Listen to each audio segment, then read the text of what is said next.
Even the metronome has been improved in Live 10. Let's listen to that for a second. Turn it on. This is the usual metronome sound, and you probably know that you can turn down the metronome right here in the Q volume section of the master. I have different sounds here now.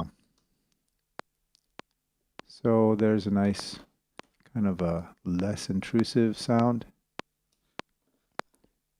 And we have the wood.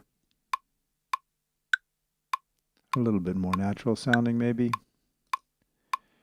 But we also have, if I go back to the classic, we have different rhythms, which is new. So instead of quarter notes, I can go to eighth notes, or eighth notes triplets.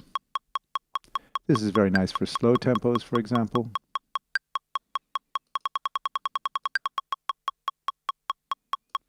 And so on. So this is a very nice feature here, the new metronome.